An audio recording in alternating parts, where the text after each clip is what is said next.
Assalamualaikum Ustaz. Waalaikumsalam. Saya akhwat 35 tahun. Dulu hidup saya modern, kebarat-baratan, bahkan sampai ke awal-awal pernikahan. Penuh dosa, tidak mengerti yang hak dan batil. Alhamdulillah, saya sudah hijrah 6 atau 7 tahun yang lalu.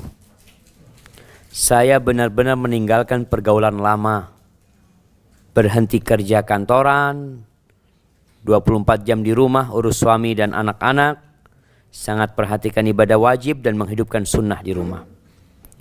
Semakin mengenal Islam, saya semakin takut akan hari akhir. Tapi hal ini membuat saya mengalami cemas yang berlebihan, karena takut disiksa atas dosa-dosa yang lampau. Saya menderita paranoid, takut mati, jantung saya berdebar kencang seperti nyawa mau dicabut. Pertanyaannya, apakah saya sedang kena azab dunia? Amalan apakah untuk menghindari siksa kubur dan neraka? Ahibati fillah, manusia beribadah itu harus dengan 3 perkara. Yang pertama dengan cinta. Kenapa sih anti kok sholat? Ya gimana Ustaz? Allah nyuruh sholat. Allah tuh kasih semuanya sama ana. Jadi ada rasa cinta. Allah tuh maha baik Ustaz. Ini yang mendorong kita untuk beribadah. Yang kedua, harus ada rasa takut. Karena Allah mengancam manusia ini punya sisi nakal. Ingin berbuat buruk, mengikuti syahwatnya, maka ada ancaman. Maka perlu rasa takut tersebut. Tapi rasa takut ini tidak boleh mengantarkan kepada keputusasaan. Oleh karena itu, yang ketiga adalah berharap kepada Allah SWT. Kalau 3 hal ini ada pada kita, aman ibadah kita. Tapi kalau kita lebih berharap, akhirnya menggampangkan dosa. Oh, Allah kan maha pengampun, tenanglah. Tuh orang yang bunuh 100 orang aja diampuni sama Allah. Ana baru 2 yang dibunuh. Astagfirullahaladzim. Nah, orang kalau yang beribadah kepada Allah dengan harapan saja, maka dia akan terus berbuat dosa. Dan orang yang beribadah kepada Allah dengan rasa takut saja, dia akan putus asa. Sehingga hidupnya nggak nyaman. Maka bagaimana caranya? Gabungkan 3 hal tersebut. Beribadah karena cinta kepada Allah Azza wa Jalla, syukran. Beribadah karena takut, ya Allah aku banyak dosa ya Allah. Mohon ampunanmu ya Allah. Ingat Allah itu maha pengampun dan maha pengasih. Maka ini yang membuat seseorang tidak putus asa dalam kehidupan ini. Karena ada cerita seorang yang akhirnya kumpulkan anak-anaknya sebelum mati. Dia mengatakan kepada anak-anaknya, anak-anakku, nanti kalau bapak mati, tolong jasad bapak ini dibakar. Kemudian setelah dibakar, ini Rasul SAW yang cerita. Setelah dibakar jasad bapak, kemudian debunya tebarkan di lautan. Abah takut disiksa sama Allah SWT. Kalau Allah kumpulkan abah, nanti abang akan disiksa dengan siksaan yang mungkin tidak disiksa orang lain. Subhanallah. Ketika mati, wasiatnya dilaksanakan sama anaknya. Ditebar ke lautan, lalu Allah mengatakan, kumpul lagi jadi orangnya. Orang ini langsung, kenapa engkau melakukan itu? Orang ini mengatakan, makhafatak ya Rabbi, karena takut kepadamu ya Allah. Aku takut disiksa sama Allah. Ini diampuni sama Allah SWT. Maka rasa takut ini tidak boleh sampai kepada putus asa. Tadi sampai jantungan ya. Sampai takut mati. Mati itu pasti tiba. Dan kita tidak pernah tahu kapan tiba. Bagaimana anti berpikir mati husnul khotimah. Dosa-dosa masa lalu, perlu menghantui kita. Supaya kita terus bertobat kepada Allah. Tapi husnudzon sama Allah. Jangan sampai anti suudzon. Oh kayaknya Allah gak ngampuni anak. Kok bisa engkau mengatakan itu? Maka Allah itu maha pengampun. Tapi jangan meremehkan dosa. Maka kalau bicara kematian, anti persiapkan. Bagaimana? Pertama yang wajib laksanakan. Yang kedua, jangan menyimpan dendam sama orang lain. Sakit hati sama orang lain, iri dengki, hilangkan semuanya itu. Kemudian banyak-banyak istighfar dan minta husnul khatimah. Karena berkaitan dengan takut mati ini, ada ibu yang takut mati akhirnya gak ngurusin suaminya. Dia ngelihat suaminya kayak bangkai yang berjalan. Melihat anak-anaknya semua ini bangkai yang berjalan. Akhirnya dia tidak melayani mereka dan tidak mendidik mereka dengan baik. Maka rasa takut ini mengantarkan kepada ketaatan. Rasa harap itu membuat kita lebih tenang sama Allah SWT. Karena Allah itu maha pengampun dan maha penyayang. Jemaah, barakallahu fikum.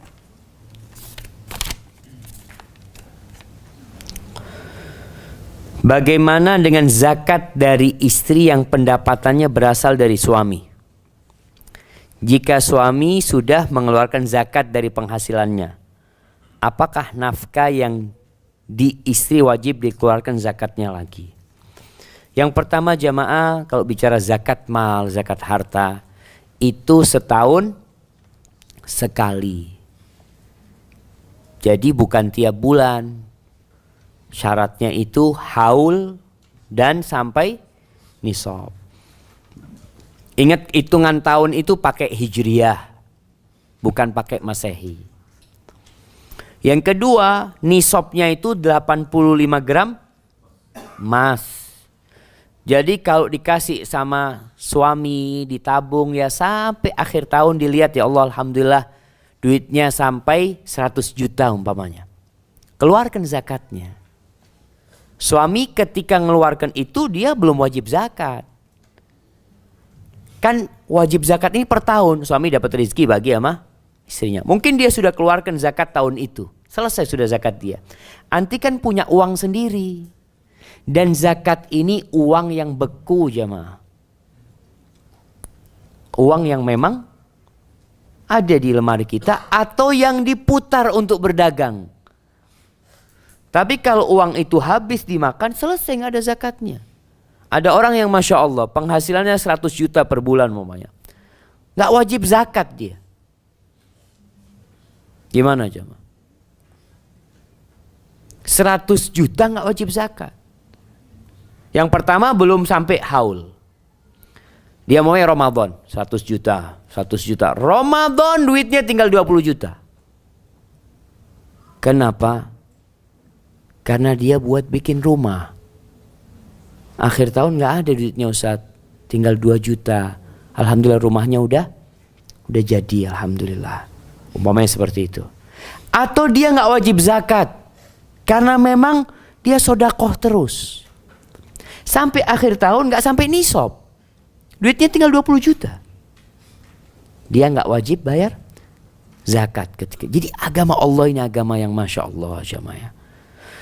Maka istri tolong keluarkan zakatnya kalau duitnya sampai nisab dan sudah berputar setahun.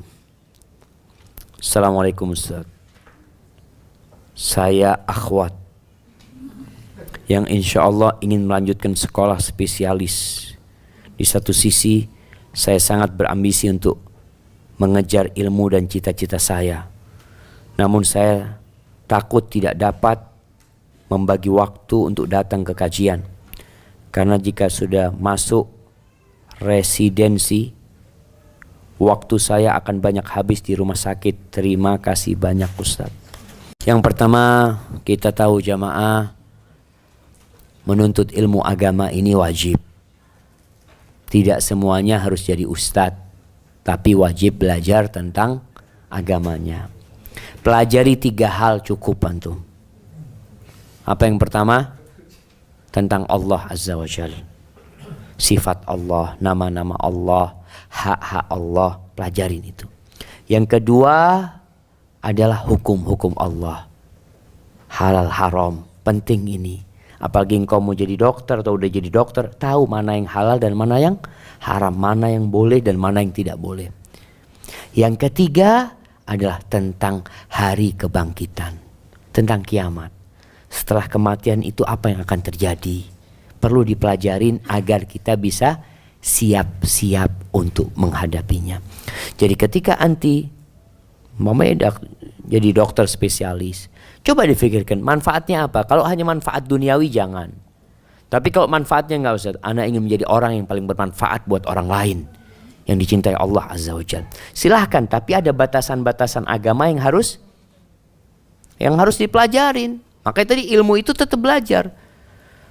Dan belajar itu alhamdulillah banyak sarana sekarang untuk belajar, tapi jangan berhenti belajar. Jangan berhenti belajar. Alhamdulillah kalau ana lihat waktu untuk belajar itu kalau kita niat ada. Karena dalam 24 jam berapa jam sih kita kerja? Maka berusaha untuk dibagi waktunya, diniatkan. Kemudian sebelum melangkah sholat istikharah dulu. Minta pilihan sama Allah. Lebih baik melanjutkan atau tidak. Karena ada seorang suami yang mengatakan, Ustaz, istri ana nih dokter Ustaz. Gimana caranya Ustaz ya? Anak kadang kala ke rumah yang bukain pintu pembantu Ustaz. Kemana istrinya? Ibu mana? Belum pulang. Dia ngaji. Kalau ngaji sebentar. Kalau yang sudah praktek dokter ini itu. Karena kalau suaminya itu ikut antri sama pasien lainnya. Untuk diurusin sama istrinya. Astagfirullah. Maka tolong istikharah dulu, minta pilihan sama Allah supaya tidak mengganggu kehidupan yang lainnya. Pak Ustadz, sebagai orang tua yang memiliki anak yang mulai beranjak gadis, saya memiliki ketakutan setiap hari melihat pergaulan online dan sosial media. Allahu Akbar. Mohon sharingnya Pak Ustadz, doa yang paling baik untuk menghilangkan rasa takut ini dan menjaga anak untuk tetap berada di jalan Allah. SWT. Kenapa Allah SWT jemaah? Tulis yang benar lah. Allah Subhanahu wa ta'ala. Taib, ya rasa takut itu penting untuk menyelamatkan anak-anak kita, apalagi pergaulan seperti itu. Yang pertama, tolong ibu-ibu, Ana mau tanya nih, kajian ini ada nggak kajian remaja di sini? Di sini nggak ada di teman. Ada di teman? Ya. Berapa hari sekali? Seminggu sekali. Alhamdulillah. Taib. Penting kajian remaja. Khusus buat remaja, kalau bisa yang ngisi itu ustadzah. Ustadzah yang seumur mereka. Banyaklah yang di Lipia ini yang apa? Anak-anak Lipia yang seumuran itu. Jadi lebih bisa nyambung, berbaur sama mereka ya. Mungkin kajiannya sambil makan, sambil apa. Kalau ustadz bahaya. Nah, tapi kalau ustadzah itu kan enak lah, cari yang seperti itu. Supaya bisa lebih dekat mereka. Bisa ngambil selanya lah ngobrol sama mereka. Sama anak-anak ini. Kemudian berkaitan dengan pendidikan mereka, orang tua ya harus protek sama mereka. Dulu gadis itu dipingit. Dipingit, gak ketahuan. Orang itu gak tahu kalau fulan ini punya anak gadis. Sehingga kalau mau nikah itu berat. Mau nador, mau lihat ya. Makanya Rasulullah SAW mengatakan gadis itu diminta izinnya. Kalau mau nikah gadis itu diminta izinnya. Tapi kalau janda diminta perintahnya. Dia ngomong sama bapaknya, Pak saya suka sama fulan Pak. Nikahkan saya. Nah, itu janda. Tapi kalau gadis diminta izinnya. Itu para sahabat bingung. Gimana gadis ditanya diminta izinnya? Gimana dia bisa ngomong iya atau tidak? Kata Rasulullah SAW, kalau dia diem berarti dia mau. Karena gadis kan malu ngomong, iya saya suka, malu dia. Itu gadis zaman dulu. Gadis zaman sekarang ditanya, kamu mau sama dia? Memang aneh yang bawa itu ayah. Kata dia, oh memang kamu yang bawa. Jadi udah bawaannya si anaknya ternyata. Itu gadis zaman sekarang ya ma. Maka orang tua benar-benar harus berjuang mendidik anaknya. Dengan cara apa? Lihat teman-temannya dia. Orang tuanya juga harus tahu yang namanya medsos ya. Dia harus jadi salah satu follower anaknya. Jadi follower anaknya. dia komentar-komentar yang positif atau apa seperti itu, supaya bisa menjaga mereka. Karena pergaulan yang unlimited ini medsos, nggak ada batasan. Dia mau ikut orang di Amerika bisa. Di sini Indonesia, ana mau jadi followernya fulan yang di Amerika, jadi dia ikut. Kemudian bagi para orang tua untuk sering-sering ngobrol sama anak-anaknya. Ada waktulah. Kadangkala bapak-bapak ini sibuk cari fulus. Ngobrol sama anak itu urusan fulus saja. Kamu butuh apa? Oh ya, bapak kasih. Anaknya senang dapat bapak kayak gini. Tapi kesian dengan kejiwaan itu anak. Kemudian kalau anaknya sudah gadis, segera kawinkan. Subhanallah jemaah. Umur berapa? Di Indonesia ini umur berapa gadis boleh kawin? Berapa? 18? 19? Masa? Oh, tua banget. Enggak lah, 15 boleh. Berapa? Ibu-ibu berapa umurnya boleh nikah? Belasan kalau nggak salah. Baik, sejatinya umur 15 kalau sudah dilihat anak ini, cuma itulah pendidikan orang tua penting. Umur 15 dilihat sudah siap, mampu, ngurus ke pengadilan agama, bisa dinikahkan anaknya tersebut. Yang dicari apa sih? Kebahagiaan di dunia dan di akhirat. Selamatkan anaknya. Tapi kalau anaknya alhamdulillah, enggak anak-anak alhamdulillah Ustaz, bisa jaga diri ini itu ya alhamdulillah. Tapi kalau nggak bisa jaga diri, takut orang tuanya, maka segera nikahkan anaknya, kewajiban orang tua selesai. Doa apa yang perlu dibaca buat orang tua? Bacalah doa Rabbana hablana min azwajina wa dzurriyyatina qurrata a'yun waj'alna lil muttaqina imama. Orang tua kalau malam hari tidur di kamar anaknya, cerita sama anaknya, berbagi ilmu sama anaknya, sehingga dia jadi dekat sama ibunya. Kalau curhat tidak sama orang lain, dia curhat sama siapa? Sama ibunya sendiri. Barakallahu fikum. Ustadz, pemberian amplop untuk pernikahan, apakah termasuk sodakoh sunnah? Iya, tergantung jemaah. Bisa sodakoh, bisa hadiah antum. Kalau orang kaya jadinya hadiah lah. Dan memang dalam pernikahan ana membaca sejarah dulu itu Masya Allah. Jadi kalau ada orang yang menikah gak mampu, itu orang-orang kampung langsung bantuin. Langsung dibantuin seperti itu. Kalau sekarang kan pakai, mereka itu utang dulu, kemudian nungguin amplop dari orang. Ya kita bantu, gak apa-apa, kita niatkan sodakoh. Kalau dia orang gak mampu, kalau orang kaya kita niatkan untuk ya bagi hadiah sama dia. Itu gak masalah. Taib, ada yang lainnya? Habis sudah? Silahkan. Nah.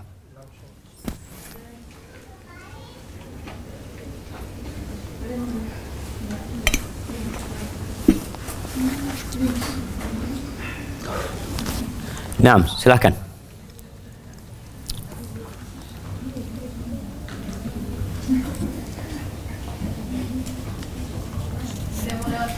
Tafadhal, yang mau langsung silahkan. Waalaikumsalam warahmatullah. Agak keras sedikit. Ya, kalau bersedekah melewati kayak yayasan, misalnya kayak yayasan kita bisa itu, apakah itu bisa dipertanggungjawabkan sebagai niat kita bersedekah untuk mencari doa Allah? Ada kan di situ banyak tuh pilihannya Ustaz. Nah. Untuk sedekah di situ itu aja sih Ustaz. Barakallahu fikum. Wallahu alam, ana nggak tahu ya, karena tidak mengikuti yayasan tersebut, maka perlu dicek gitu loh. Sebelum sodako memang harus dicek kemana larinya duit ini, ada laporan atau tidak. Kemudian kalau rekeningnya jelas-jelas rekening yayasan, ya insya Allah hati sudah tenang. Tapi kadang-kala pakai rekening pribadi itu yang membuat kita ragu. Tapi kalau rekeningnya rekening yayasan, kemudian juga ada rekomendasi sudah. Tapi kalau anda sendiri, wallahu alam, ana tidak ngikutin yayasan tersebut. Barakallahu fikum. Tapi betul jamaah, kita kalau mau sedekah harus pilih-pilih. Cari yang manfaatnya paling besar gitu loh. Dan di antara sedekah yang paling besar pahalanya adalah sedekah air. Sedekah air.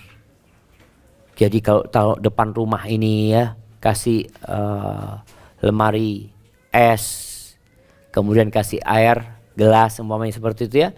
Tulis sabilillah, jadi ada orang lewat atau apa tinggal ngambil ya. Atau di mana kita bikin seperti itu, daerah-daerah yang banyak pekerja mungkin ya, kita kasih. Itu sedekah yang sangat mulia. Karena sejatinya manusia tanpa air tidak bisa hidup jamaah. Itu kata Rasul sallallahu alaihi wasallam, sebaik-baiknya sedekah adalah sedekah air. Di antara sedekah yang lainnya tentunya. Baik, ini ada pertanyaan. Assalamualaikum Ustaz, bagaimana menasehati atau memberi pemahaman kepada anak usia 8 tahun atau kurang yang suka bersedih karena hal-hal sepele atau suka merasa takut dan kurang ceria? Apakah boleh dikatakan kepadanya bahwa jika ingat Allah pasti bahagia?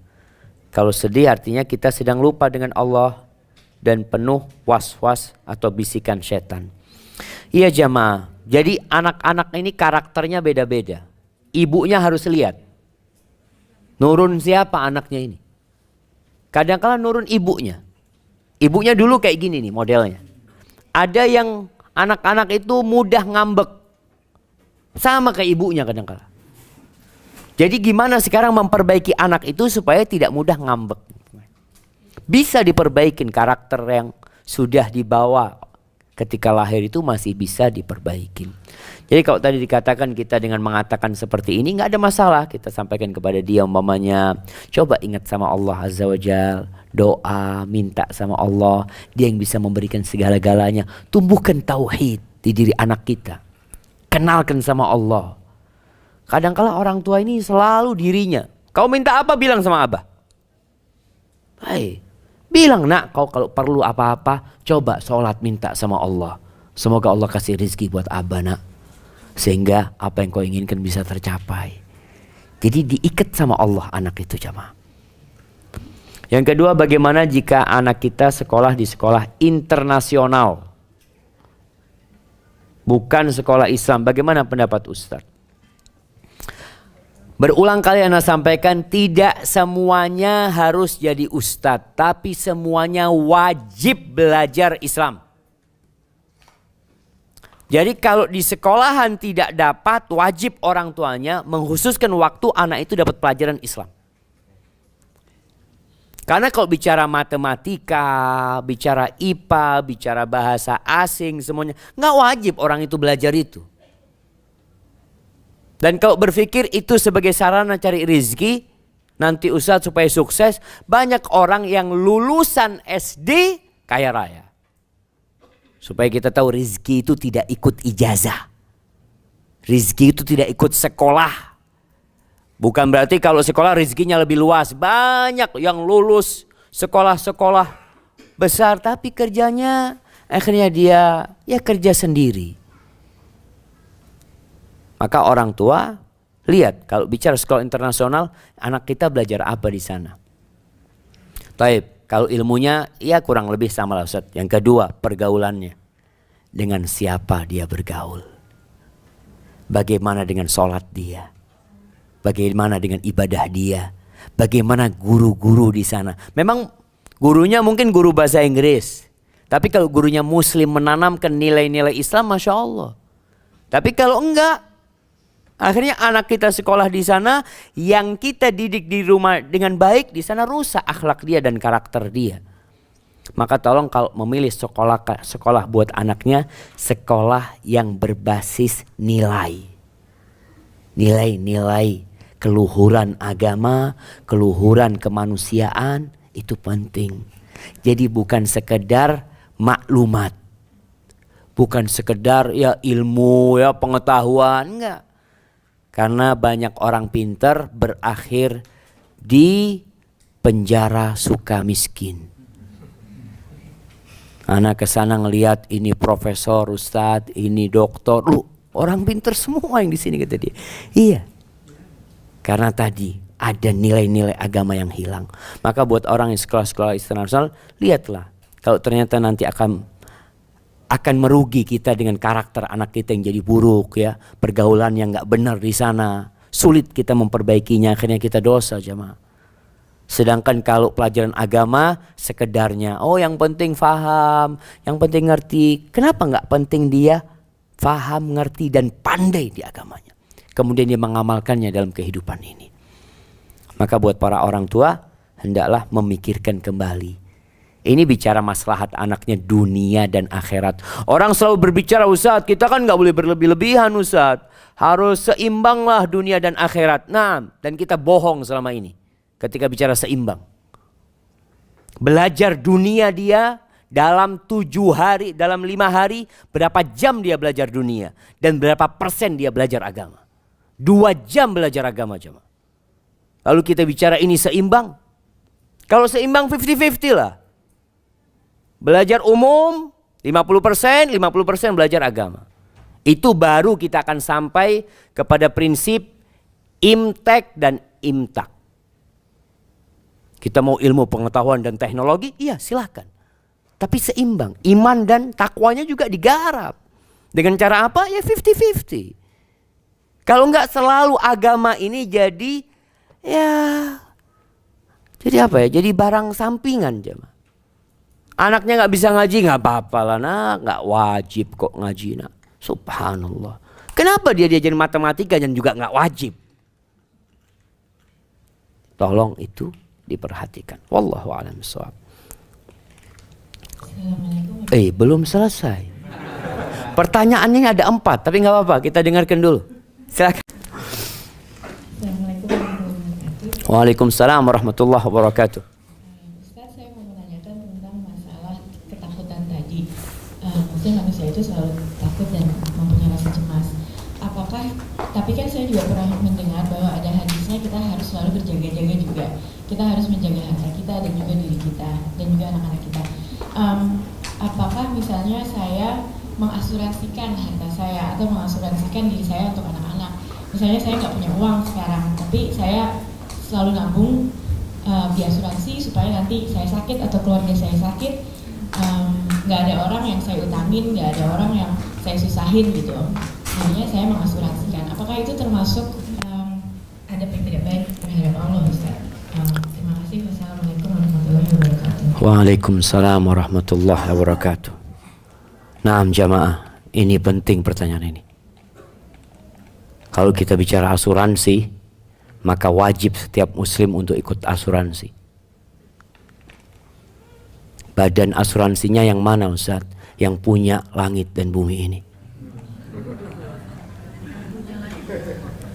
Yang punya langit dan bumi ini. Itu asuransi cari duit. Kita disuruh taruh duit di sana, dia cari keuntungan dari duit kita. Tapi kalau Allah Azza wa Jalla, dia mau kasih sama kita. Makanya Umar bin Abdul Aziz, Masya Allah, ketika dia mau mati, dia ninggalkan duit mungkin 18 dirham. Dia punya anak 11 apa anaknya dia. Ketika dia mau mati, datang tuh pejabat-pejabat negara. Dia itu khalifah yang kekuasaannya sampai ke Azerbaijan, sampai ke Soviet sana jemaah.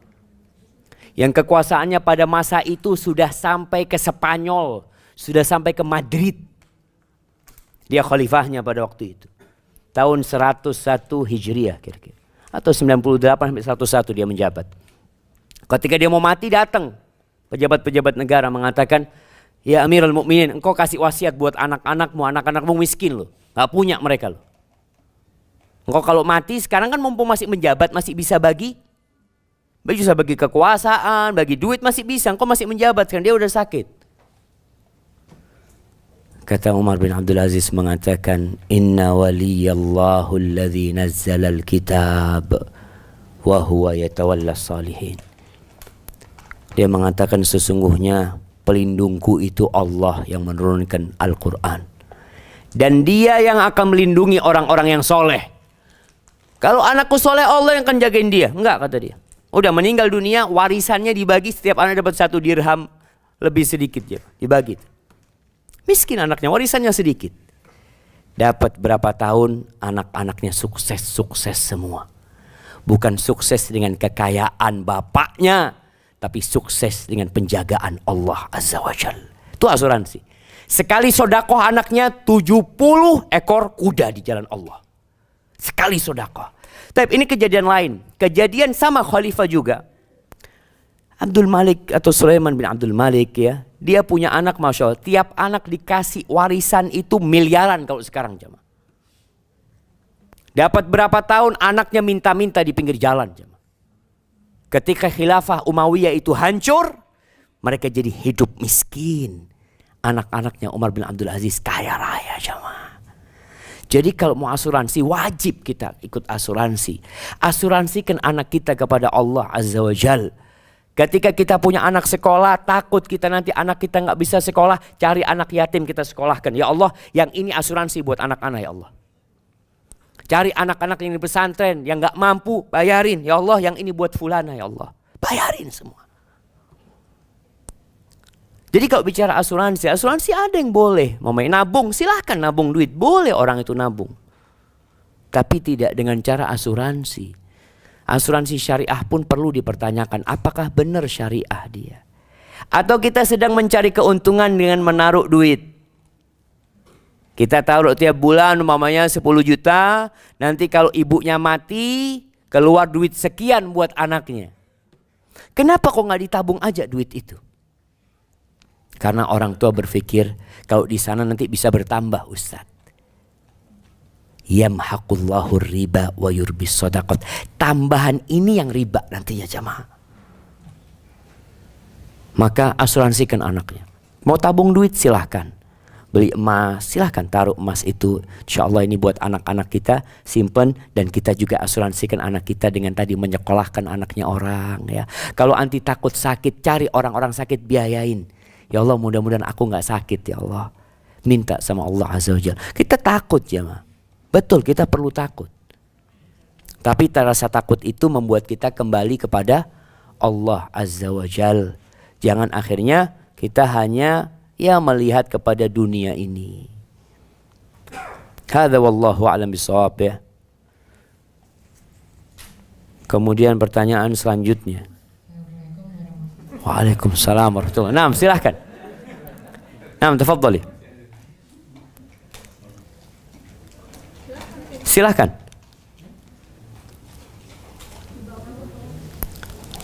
Assalamualaikum warahmatullahi wabarakatuh. Waalaikumsalam warahmatullahi wabarakatuh. Berkaitan dengan kelanjutan masalah asuransi Pak Ustadz. Siap. Kalau kita mendapatkan asuransi dari kantor, tapi memang sih kita nggak pernah pakai asuransi itu bagaimana ya Pak Ustadz? Maksudnya ada beberapa orang memakai asuransi kesehatan yang dibiayai oleh kantor. Apakah itu boleh dipergunakan atau lebih baik tidak? Wallahu a'lam bishawab jemaah. Jadi kalau memang yang itu pembayarannya dari kantor, yang kantor itu punya kewajiban, sejatinya mereka itu punya kewajiban untuk memberikan fasilitas berobat untuk orang yang kerja di kantor. Tapi kantor dengan cara dia asuransi. Mungkin kita kan nggak ikut asuransinya sebenarnya. Kita sedang mengikuti pelayanan yang memang kita punya hak untuk dilayani oleh pihak kantor. Tapi pihak kantor kan lebih aman buat dia daripada dikasih kalau sakit. Kan ada yang memang setiap sakit dikasih uang gitu ya. Tapi ini sudah diasuransikan, mudah-mudahan nggak ada masalah di situ ya. Karena bukan dia yang ikut asuransi dan dia mengambil manfaat dari kewajiban kantor untuk memberikan jaminan kepada dia. Tapi mungkin ditanyakan kepada ustadz yang lain lah. Ada ustadz-ustadz yang lebih berkompeten untuk jawab asuransi ini. Wallahu a'lam bishawab. Ana nggak tahu. Baik. Assalamualaikum warahmatullahi wabarakatuh. Waalaikumsalam warahmatullahi wabarakatuh. Naam. Assalamualaikum Ustaz. Perihal sedekah, saya mau nanya bagaimana menurut Ustaz jika ada seseorang yang istiqomah dalam berinfak kepada keluarganya, tapi karena perbuatannya itu mengakibatkan keluarga yang menerima infak tersebut menjadi lalai dalam mencari rezeki untuk kebutuhannya sendiri. Bahkan pada akhirnya menjadi teror kalau misalnya orang yang bersangkutan itu nggak kasih misalnya bulanannya gitu. Itu gimana ya Ustaz? Masya Allah jamaah. Waalaikumsalam warahmatullahi wabarakatuh. Tadi kita bicarakan wa amma man amana wa aslah, yang beriman dan memperbaiki. Artinya ketika kita sodakoh pun jangan sampai kita merusak orang. Ada orang-orang yang kalau kita kasih terus akhirnya kita menciptakan budaya malas buat dia. Maka kasih pancingnya dia, kasih usaha dia. Jadi kalau tadi dikatakan dia membantu sodako buat keluarganya tapi keluarganya jadi miskin, berarti dia harus berpikir apa yang seharusnya aku lakukan menjadikan keluarganya jadi malas ya. Apa yang harus Anda lakukan supaya mereka ini mau bekerja, karena Islam memerangi kefakiran dan memerangi kemalasan. Kita berdoa, Allahumma inni a'udzubika minal kufri wal faqri. Allah, aku berlindung kepadamu dari kekufuran dan kefakiran. Artinya kefakiran termasuk diperangin. Tapi Nabi juga berdoa, Allahumma inni a'udzubika minal kasal. Dan aku berlindung kepadamu dari sifat malas ya Allah. Berarti kita ketika memberi orang, jangan sampai pemberian kita itu tidak menghilangkan kefakiran, tapi malah menciptakan budaya malas. Orang ini tetap fakir, tapi dia plus malas. Ada orang fakir giat bekerja.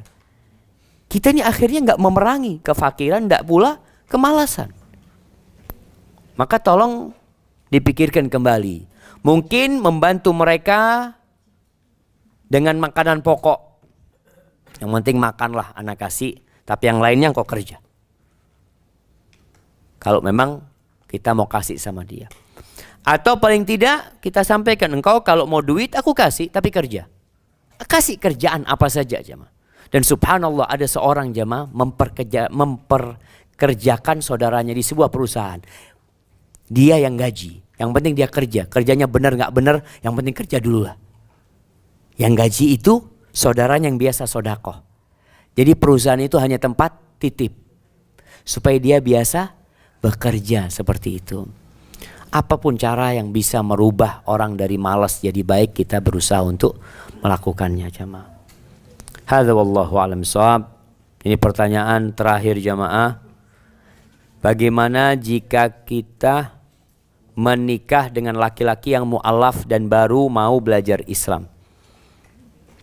Ini berat jamaah. Kalau si perempuannya ini seorang yang berilmu dalam agama dan dia memiliki kemampuan untuk membimbing suaminya dan tahu suaminya orang baik tapi memang baru dapat hidayah, silahkan. Tapi kalau Islamnya istrinya ya pas-pasan, ini lelaki mau masuk Islam karena mau nikah saja, jangan. Kenapa? Karena dalam menikah yang perlu dipilih untuk menjadi pemimpin di rumah kita dua syarat. Yang pertama, agama dan akhlak. Ini agama nggak ada, akhlak juga nggak ada. Tapi kalau dia nggak Ustaz, dia orang baik Ustaz. Seperti Ummu Sulaim. Ummu Sulaim itu menikah dengan Abu Talha. Abu Talha masih musyrik waktu itu. Melamar Ummu Sulaim. Ummu Sulaim Masya Allah sudah. Dia yang ngajarin anaknya Anas, ibunya Anas bin Malik. Ketika dilamar sama Abu Talha dikatakan, Abu Talha, kau itu orang sepertimu itu seharusnya nggak ditolak. Dia orang baik jemaah. Di kota Madinah tahu Abu Talha ini masih musyrik, itu orang baik dia. Hanya saja belum ada dakwah yang sampai kepada dia. Kalau engkau masuk Islam, aku ridho Islammu sebagai mahar buat aku. Masuk Islam Abu Talha. Dan benar Islamnya jemaah. Karena istrinya juga membimbing suaminya. Tapi kalau anti pas-pasan Islamnya dan itu laki-laki juga bukan laki-laki yang baik itulah, janganlah, cari yang lainnya saja. Tapi gimana Ustadz, udah jatuh cinta Ustadz, itu lain lah. Makanya kadang-kala di tengah jalan suaminya nggak mau sholat, banyak kejadian. Suaminya nggak sholat, nggak mau apa-apa, karena dia hanya pura-pura masuk Islamnya nantinya. Atau karena istri pun memang tidak punya kemampuan membimbing dia. Maka kalau memang dia mau masuk Islam, mungkin diikutkan sekolah dulu. Kalau mau masuk Islam, ikutlah kajian mamanya, belajar ke Ustadz Fulan, diajarin tentang Islam yang benar. Setelah dilihat kok kayaknya benar Islamnya, silahkan. Tapi kalau enggak, lebih baik selamatkan keimanan kita dan anak-anak kita. Hadza wallahu a'lam bishawab. Itu yang bisa Anda sampaikan.